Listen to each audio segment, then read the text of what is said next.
भाग्यवान समजतो की माझ्या पतीच्या निधनानंतरही ज्या खंबीरपणे ज्या धीराने आपण सगळे माझ्या सोबत राहिलात, तुमचं ऋण मी कदापिही विसरू शकणार नाही। आणि गावातला फाटका जरी कार्यकर्ता असेल तरी तोही छाती फाडून सांगत होता का ताई आपला विजय हा नक्की होणार आहे।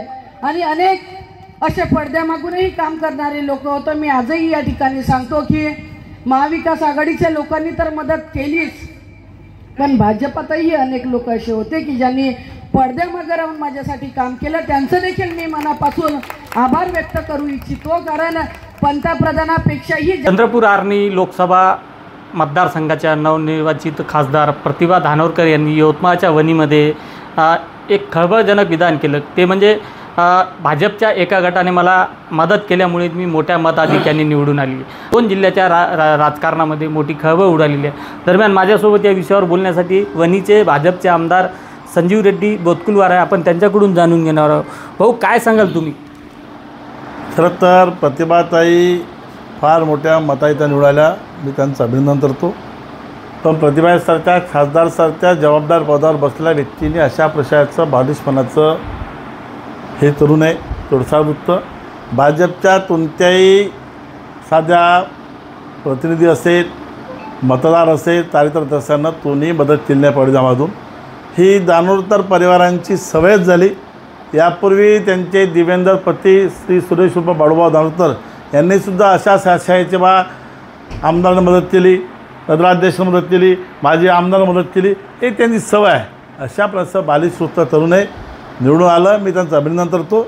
जनतेचं त्यांना कौल दिला, त्यांनी अतिशय चांगल्या पद्धतीने काम करावं, आमच्या शुभेच्छा आहे। पण अशा बालिश वृत्त आणि त्यांनी जर नाव द्यावं, मी आवाहन करतो त्यांनी नाव द्यावं। किती मोठा व्यक्ती असला, किती मोठा पदावर असला, किती लोकप्रिय असला, त्याच्या 24 तासात कारवाई करा, पुरावा द्या ना। असो निव्वळ कोणते आरोप करणं सोपं आहे, मला आरोप करता येते, पण ते अशा निराधार आरोप करून जनतेची फसवणूक करू नये। मतदारांची फसवणूक केली निवडून आल्या, पण निदान माझी विनंती आहे तरी जनतेची फसवणूक करू नये। ओबीसी आयोगाचे राष्ट्रीय अध्यक्ष आणि माजी केंद्रीय राज्यमंत्री हंसराज भैया आयर यांचा एक गट नाराज असल्याची लोकसभा निवडणुकीदरम्यान चर्चा होती। ते नाराज असल्यामुळे त्यांनी तर मदत केली नाही असं हंसराज भैया आयर भाजपचे ज्येष्ठ नेते, आयर साहेबांचे कार्यकर्ता किंवा आयर साहेब आमच्या असं पार्टी राहत नाही। सर्व पार्टी कुटुंब म्हणून पार्टीत असते। कोणत्याही आयर साहेबाच्या गटाचा माणूस आहे किंवा सुधीर भाऊचा आहे किंवा संजय असं राहत नाही। भाजपचे सर्व पदाधिकाऱ्यांनी अतिशय प्रामाणिकपणे महायुतीच्या म्हणून सुधीर भाऊचा प्रचार केला। जनतेमध्ये लाट होती, त्या लाटेमुळे प्रतिभाताई निवडून आल्या। महाराष्ट्र होती, महाराष्ट्रात सर्व सीटा जवळपास पडल्या भाजपच्या। नितीनजी आले, स्वतःचं भलं होतं, अनुपजी धोत्रे आले, तिथे तिरंगी फाईट झाली, बाळासाहेब आंबेडकरांनी बरेच मत चालले किंवा, पण शेवटी थोडंफार नाराजी शेतकऱ्यांची होती, त्याचा पडता बसला महायुती उमेदवार सुधीरभाऊंना।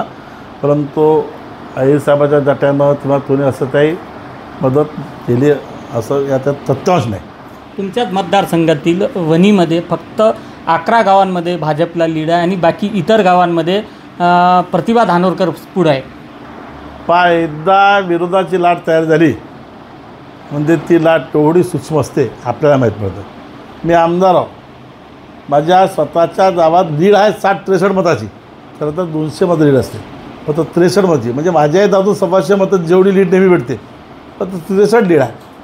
तर त्याच्यामुळे 11 गाव वणीच्या जवळपास 25 बूथ लीड आहो। ते त्यांनी वणीचं येतं सर्व मिळून एक धरलं, ठीक आहे, जे काय असेल।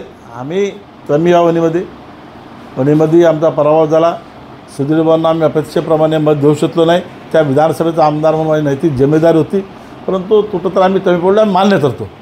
नव्या उमेदीनं नव्या जनतेसमोर जाऊन आम्ही आमची बाजू मांडण्याचा प्रयत्न करतो। पराभवाची कारणमीमांसा निष्कर्ष निश्चितपणे आम्ही शोधण्याचा प्रयत्न करतो। त्या निष्कर्ष जे काय समोर येईल त्याप्रमाणे समोर जाण्याचा प्रयत्न करतो।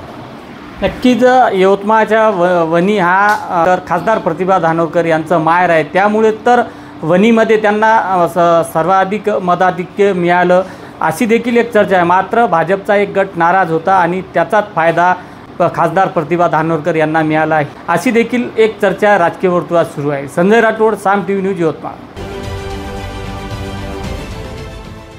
देश विदेशातील प्रत्येक घडामोडींचे लाईव्ह अपडेट मिळवण्यासाठी आता साम टीव्हीच्या सर्व सोशल मीडिया प्लॅटफॉर्मला लाईक, फॉलो आणि सबस्क्राईब करा. तसंच सर्व नोटिफिकेशनसाठी बेल आयकॉन प्रेस करायला विसरू नका.